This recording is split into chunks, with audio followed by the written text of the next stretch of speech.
There's nothing in this world that invents more ways to do evil and takes advantage of every opportunity to be evil than the hater's mentality. This hater's mentality has the ungodly distinction of being the mindset that drives a person to commit murder. The hater's mentality is behind the mindset of those who despise what is good or what is right, just, and fair. And it is what causes the delusion of the God haters, those who hold God in contempt and blame Him for everything that's wrong in this world. The hater's mentality is what turns anger into wrath. It's what causes a person, for no other reason at all, to make up false accusations against someone to tarnish their name and destroy their life and livelihood because they hate them and they don't even know why, they just do. It's what makes people think they're better than other people for any number of reasons, but as it pertains to racism, for no other reason but the color of their skin. And if you hate your brother for no other reason than that, which is for no reason at all, then according to 1 John chapter 3, verse 15, you are a murderer.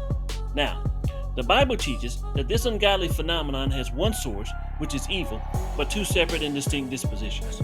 The first disposition is haters of the good, which is found in 2 Timothy chapter 3, verse 3, and the second is haters of God, which is found in Romans chapter 1, verse 30. But this evil disposition goes far beyond human jealousy and being angry at or disappointment with God, which means this is not just your normal pettiness of good hating, like he thinks she's bad, she thinks she's cute, the he said, she said beef, and even far beyond if I can't have it, you can't have it either mindset. It also goes far beyond being frustrated and upset with God because you don't understand why your life isn't going the way you want it to or the way you planned it. Which leads to questions like, God, if you love me, why you let this happen to me? God, why are you doing this to me? And God, where are you? No, this ungodly phenomenon is the evil that permeates the atmosphere and increases because of sin corruption from one generation to the next, bringing chaos and violence in the last days, or what Paul called perilous times in 2 Timothy chapter 3, verse 1, that we as the elect of God must endure until Jesus returns. Since corruption is on display through the signs and the times that Jesus told his disciples would be happening in Matthew chapter 24 during the days before he returns. And in verse 12 of Matthew chapter 24, Jesus said because lawlessness would increase, the ability and capacity to love would decrease, which means because the amount of chaos and violence would be unprecedented in the days before he returns, people's hate for one another would be unprecedented also, or that haters' mentality would be worse than ever before. That's why this ungodly phenomenon gets stronger, more violent, and more pervasive in every generation, including this one. It's why people's hearts have grown so cold that in these last days, beefs that are caused by pettiness and jealousy almost always end in violence, and God is the one who's blamed for it.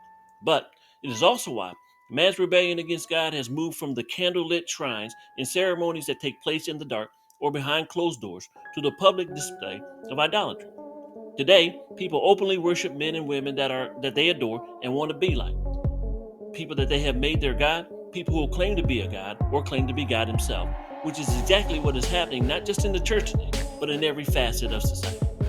These are the political, religious, sports, and entertainment celebrities who promise people they can be like them and have all the money, power, and fame they want if they bow down and worship them.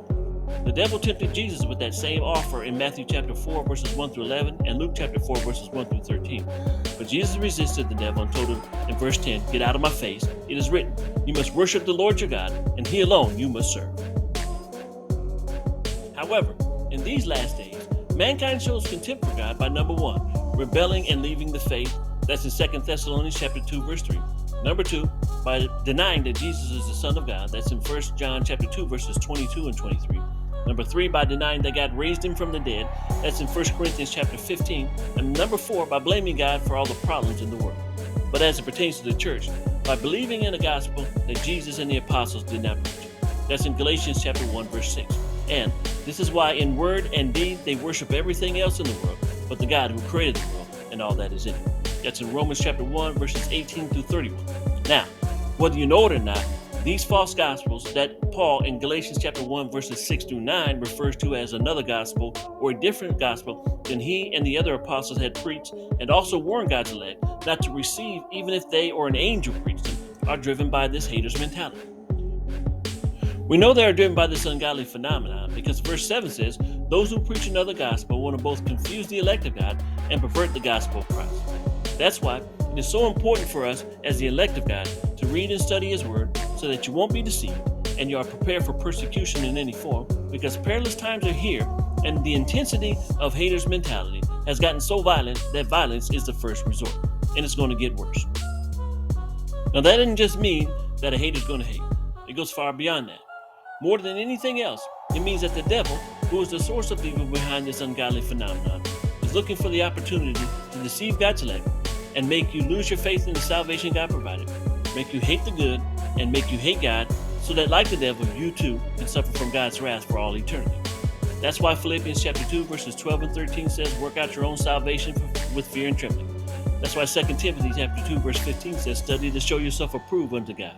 And that's why Galatians chapter 6, verse 11 says, put on the whole armor of God and make your stand so that you can endure until Jesus returns for all of his glory. And to that I say, come, Lord Jesus, come.